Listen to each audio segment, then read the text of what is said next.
Good afternoon, Earth. This is Adam Sturch broadcasting from the Mushroom Mansion, Taos, New Mexico, working on oil painting abyssal lights. Alright, today I'm going to hit her edge with sort of a grayish-blue aura and go from there. If I have enough time on this clip, I might start his as well, but I think I'm going to taper it out and do some wobbly, little watery kind of line work emanating out from the aura into the darker portion of the water. Okay, here we go. Robin did a 2-hour show. A nuclear bomb is basically a man's way of saying, I'm gonna fuck up the Earth. Yeah! A woman would never make a nuclear weapon. They would never make a bomb that kills you. They'd make a bomb that makes you feel bad for a while. See? That'd be a whole other thing. That's why there should be a woman president. Don't you see? That'd be a wonderful thing. Be an incredible concept that. There would never be any wars, just every 28 days some intense negotiations. That'd be a good thing.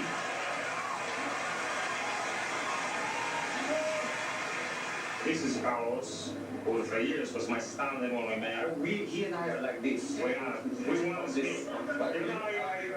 You know, I love you so much. I love what you say about even when you're sick. Robin and I both did sets at Catch. He had rented a townhouse, and I didn't know him very well, but I wanted to. And he said, I gotta go home. You wanna come by? I said, sure. So I walk him back to his townhouse, and Zach, he's crying like crazy. Robin's, is trying to, says, can I? Simple little effleurage with an index finger on the base of the skull of the baby, and Zach starts to quiet down, and he quiets down, he falls asleep in my arms. And I handed him back to Robin, and he just looked at me like I was, like this genius. And that was the first time we connected in a different way that wasn't about comedy. It was about being a father and being a friend. Yeah, it was really, I remember that so well. Everybody wanted something from him. I had no agenda. I just liked him.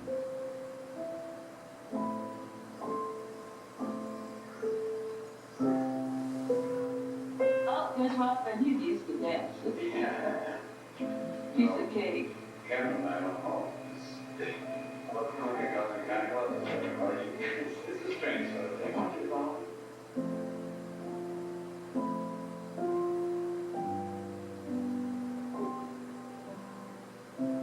The end of your first Playboy interview, you spoke of your future and said, I'll settle for Valerie and me living on a ranch in Napa. I'm going to say so much for your seer-like qualities, Yeah, and obviously that fell apart again because I wasn't strong enough to hold. I had this one lost, and so did she. Robin and I had drifted apart. I wanted out. I no longer wanted this life. That's not what I signed up for. I wanted Robin and the fun that we had. And then it turned into an industry. And I was less and less a part of it. Robin wanted to further his career, and I wanted that for him too. I didn't want to hold him back. So we gave each other up.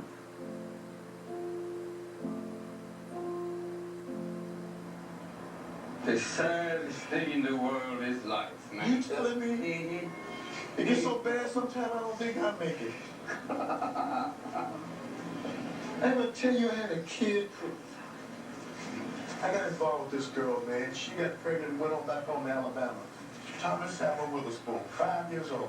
Oh, that's wonderful. And I'm thinking that kid gonna cry. Well, why don't you cry, man? It's good for you. No, I don't have to cry. I don't need to cry. Lionel. You, I have whole family I will never ever see again.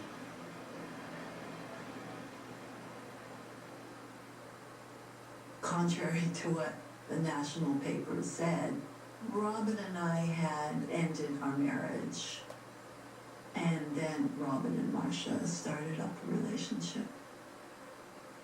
That story of him running off with the nanny, everybody got carried away with it. And because I didn't counter that, because I don't talk to the press, they got skewered, and I was sorry for that.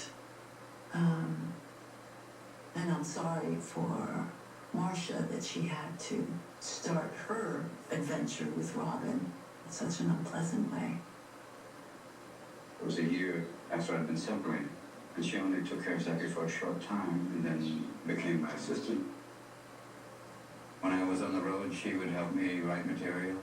I started to get my life together. I fell in love with Marcia. I started to just go, wait, I don't have to live this kind of madhouse existence. And that's when, you know, my life was saved by her, not ruined by her.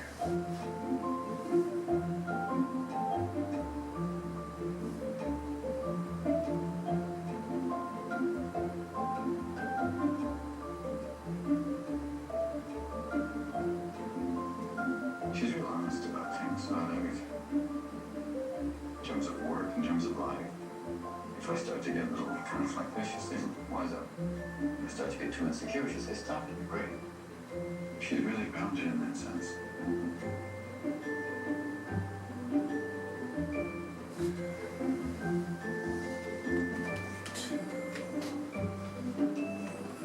Someone who was very childlike in a lot of ways was awesome to have as a dad as a young kid.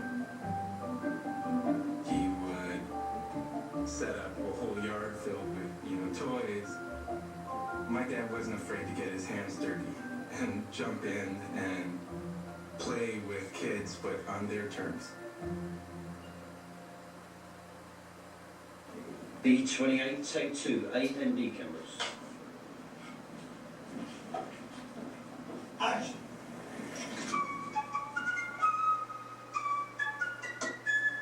Good morning, Vietnam! Hey, this is not a test. This is rock and roll. Time to rock it from the Delta to the DMZ. Is that me or does that sound like an Elvis Presley movie? Viva Da Nang. Oh, Viva Da Nang. Denying me, why don't they get a rope and hang me?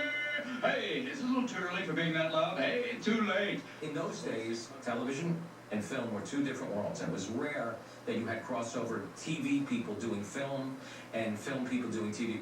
Good Morning Vietnam was the first real commercial hit, and it established Robin as a real actor, and he suddenly was becoming a movie star.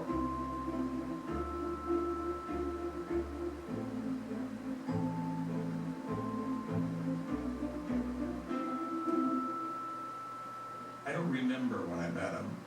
We would brush up against each other, but we got to know each other a little bit better when we did Waiting for Godot. He was debating whether to do it, and they said, we did Waiting for Godot. I mean, who could touch us? What comedians are doing Waiting for Godot? Moron, vermin, abortion, European, sewer rat, curate, cretin, critic!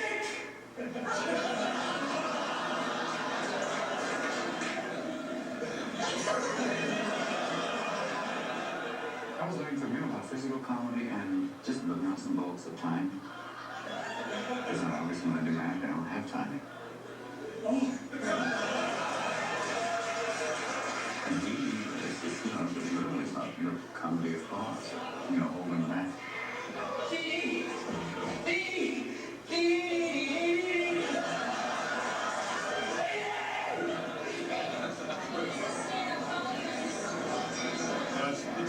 It's definitely theater. What does legitimate work give you? Stage work give you?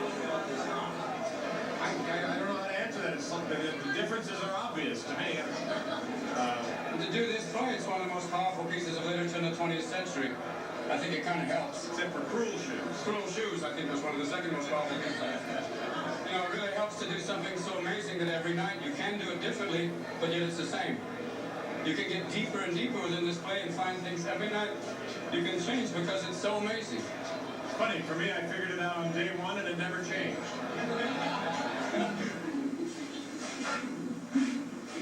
Your turn. You think God sees me? You must close your eyes. God, have pity on me. And me. On me. pity on me. His character was interestingly hurt. And he played it very vulnerable, as I think he was in life too. On stage, he was the master and in charge and funny and quick. And in life, he wasn't on stage anymore. I just felt a little bit of, I think he was really comfortable on stage and less comfortable off stage. Always felt holding himself together. It was at a time I think he was clean, and it was a very difficult clean. It's hard. It was hard. I don't mean that he slipped or anything like that. He didn't. I just think he really had to concentrate on that. There you are. You become a reformed alcoholic. You got a steaming glass of Perrier going. I feel so much better about myself. Are you really healthy now? No, go ahead. Have your cocktail. I'll be over in the corner hurting the cat.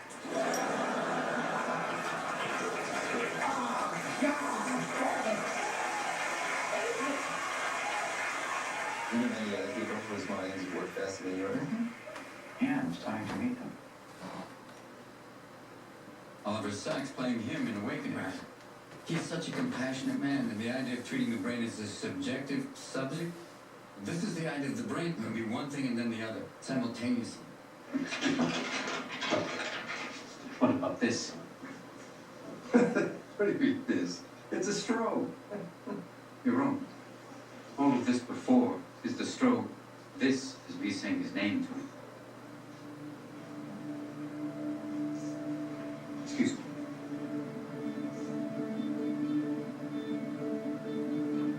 Oliver's someone who thinks on levels that I've never dreamed of.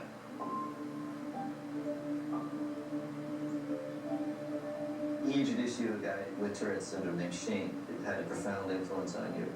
Definitely. I began touching things. Here's a disease that basically makes you do physically things you have no control of. Along with it comes this incredible mental acceleration that you think faster than most people. Some people believe that I'm possessed. I met somebody who's like, oh, it's possible. People in the Middle Ages. Oh, yeah, sure. People in the Middle Ages now, The price you pay is that you can't control a lot of those movements. The complexity and the total unpredictability of the human brain, that's what I learned from meeting Shane. The brain is one thing that controls bodily functions, and then there's this other thing which is divine, called the mind. There is deity within you, there is that, that spark, that divine thing, that thing that is soul. And that's what's exciting. The idea of explore creativity at any price is like, this is what we're kind of dealing with as artists, comedians, writers, actors. You're going to come to the edge, you're going to look over, and sometimes you're going to step over the edge. And then you're going to come back, hopefully.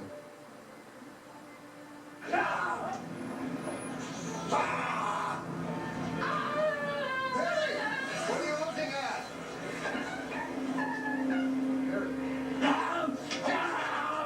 Robin could never let go of a role. He would become the role he was playing, and then it would become another part of his personality.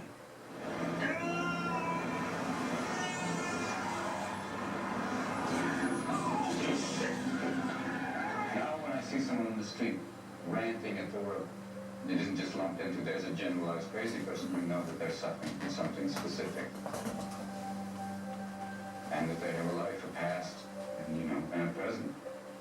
And it gives you a different point of view.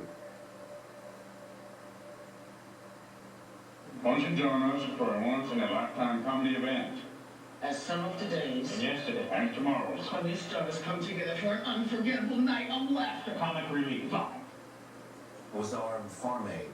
The three of us hosted these comedy telethons to raise money for medical aid for the homeless on the streets of America. We would like to say that Oh, sorry. It was a great way for all the funny people to join in to not only be funny, but be compassionate.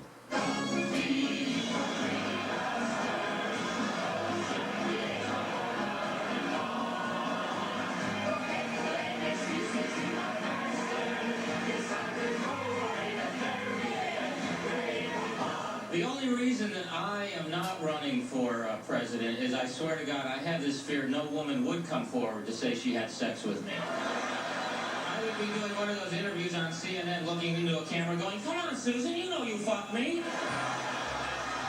Just amazing people come on and raise that much money and use comedy as this vehicle to change your world. Yes, God made babies cute so you don't eat them. How many people do you know that you would let shit on you, piss on you, keep you up all fucking night? They wake up at 5 o'clock in the morning and I don't know what drug they are. Is there some sort of Fisher-Price cocaine? Is there? They go... Great people make you better.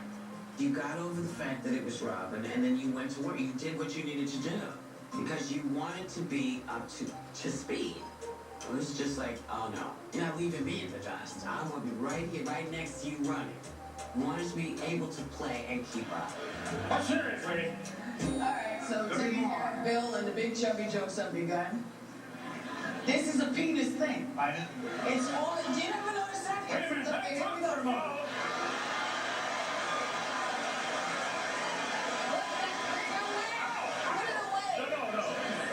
You know, Whoopi. Yes.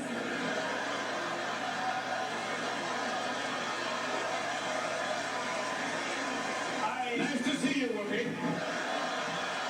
You didn't see my lips move once, did you? No, but I Whoopi, did too. I have a confession to make to you. Yes.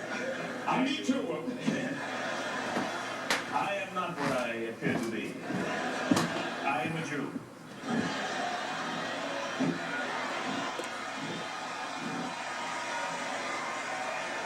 And I'll tell you something else. Is it me or is it cold in here?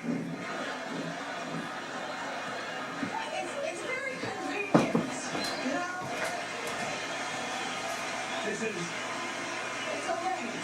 You know, it's not like I can come out and do, so guys, what's up?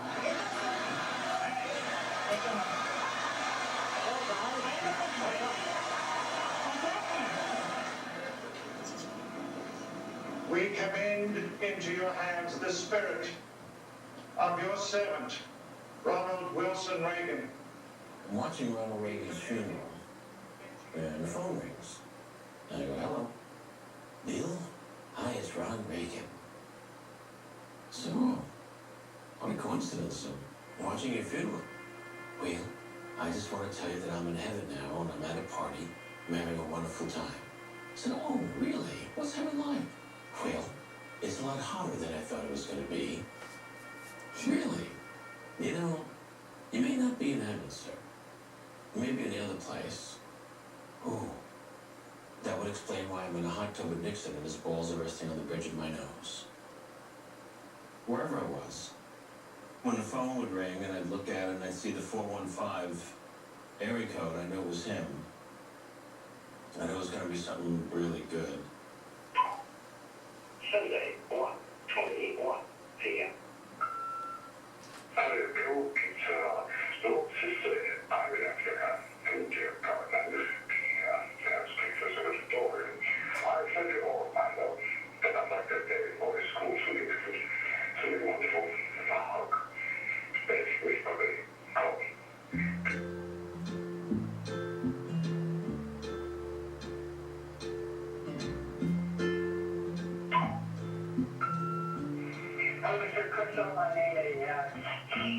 I'm calling on behalf of the Children's Society. It's we're going to work out the boys' children. I don't have children myself, but I represent those who do. Thank you. We'll try to come back and come from the correct candidates. Thank you.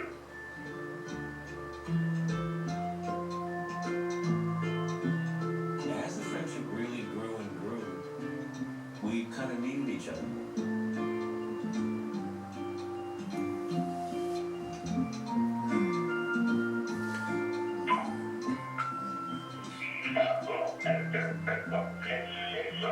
I'm calling you, giving you love. Bye. It should be very simple. I think I shouldn't expand too much with that one. We should just... Do you want to talk about when she goes off and she's... We did that one where we thought, oh, I'm not doing this. I can't do this. How can you do this? You fickle creature. And then you catch on to the fact that she's, you know, She's acting. I have decided to make my final wish. I wish for Princess Jasmine to fall desperately in love with me. Master, there are a few addendas, some quid pro quos. Don't talk back to me, you big blue lout! You will do what I order you to do. I am unable to do what you ordered me to do at this present point because that is not part of my programming. Warning, warning. Come on, kid. See? Gotta get the snacks, eh? I'm promoted to fight. I'm moving it's gonna be as best as can. The horror, the young boy up against a giant snake. He would just take a thought and improvise on it. It might be just dinner, or it might be 2,000 people. It's the same improvisational thing that goes on. Pass. When did he pass on? 8 years ago, dear. This November. What happened? Oh, he was quite fond of the drink, really. It was the drink that killed him. How awful. He was an alcoholic. Oh, no, dear. He was on his way to the pub to have a drink and walked in the door and someone had spilled a beer and he slipped and broke his neck. He was on his way to the pub and a Guinness truck was passing by and hit a bump and 6 kegs fell off. He finished the first 3, but the last 3 got him. He was hit by a Budweiser truck. First time in America, too. This put's for you. God, so somebody literally was really thinking. Get it together, asshole! Sorry, man. Even Sammy's behind us going, come on! I'm here waiting decomposing. It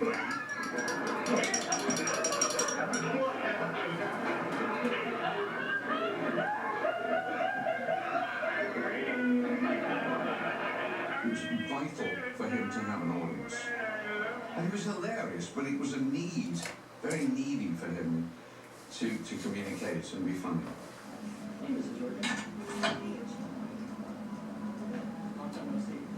He gave such a detailed, focused performance, but the second you said cut, he would be back to the crazy, insane, psycho Robin Williams. Hi, I'm Stein Parrish, photo guy. It plays with a hard drive.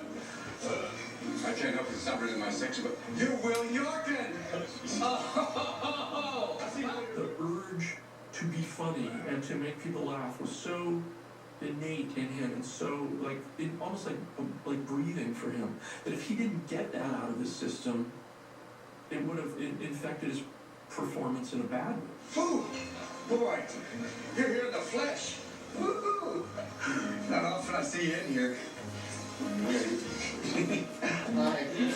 So I would just let him go as long as it was reasonable for time in the day to just get it out of his system. And it actually, I realized, when he makes people laugh that hard, he used to kind of get high from it, like an endorphin rush or something. And so if he was being really funny 1 second before the take, and he would quiet down and I'd say action, he almost had this glow of joy, even though he's playing this very serious scene, that also kind of gave this patina of weirdness to the performance. Oh, excuse me. I need some help here. I'm trying to figure out if this will work with my map. I'm sorry, this isn't my section. Alright, that's pretty clean. I need to do a little work on her skin tones. Robin would just be Light and shadow. Not much, but a little fine tuning would be nice. what they wanted him to be. Thinking about going ahead and going over and doing the aura on this guy too. Didn't operate like normal people. He was very vulnerable, that's for sure.